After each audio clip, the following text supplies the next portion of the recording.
So it's a beautiful sunny day in Vancouver. I'm here for my pre-op appointment today. My surgery is in 1 month exactly. And so the sunny day is helping me feel positive about it and feel excited about it. But it's funny because last night I didn't sleep very well because I felt very overwhelmed about it. It's like a roller coaster. I have moments of feeling like, what the hell am I doing? And other moments where I'm like, this is gonna be awesome. Like, I'm gonna feel so good after. I thought I'd talk today about why I picked my surgeon. I've had lots of questions about that. I'd like to say that I sat down and looked at everybody in the area and interviewed them all, but I didn't. I actually didn't interview any except one. But here's my reason. I don't necessarily suggest you do what I did.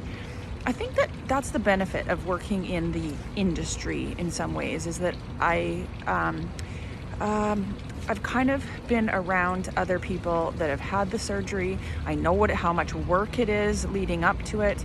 And in my community in Kelowna, BC, this surgery is performed, right? But I have never seen, and I've talked to other therapists in my community too, I've never seen any referrals from any plastic surgeons in my community for rehab. Like, they're not sending their clients for any sort of prehab, so teaching them how to prepare those muscles for a better recovery, either before or after, which just makes me think that they don't consider that as part of the big picture. That is my assumption. I am not saying they are not good surgeons by any stretch of the imagination. I just value the function.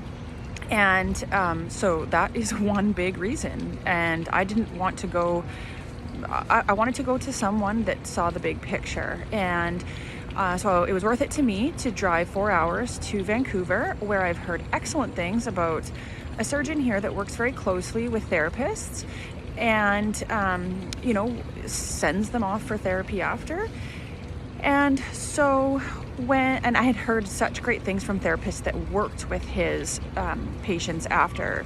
Everybody had been having such, great results and feeling that they had no regrets.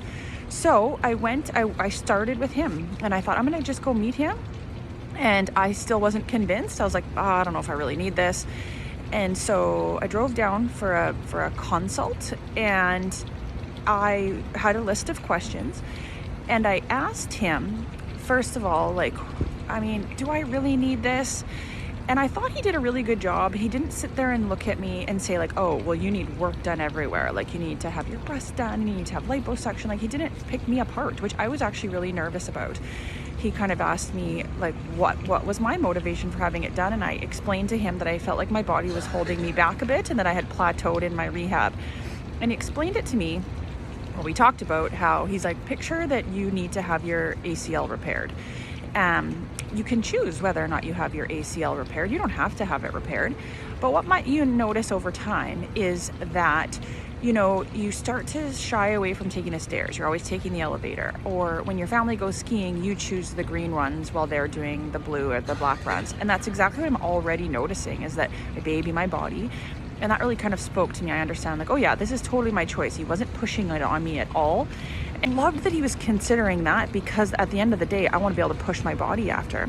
So anyways, that gives you an idea. I felt I left that appointment feeling confident and okay, this is totally my choice. This is not being pushed on me. It's my choice, and those reasons sound like really good options to me. So I didn't look beyond that because he spoke my language. I have heard great things. I loved his bedside manner. And so I am going for my pre-op appointment right now to learn more details about my upcoming surgery, and I'll share those details after.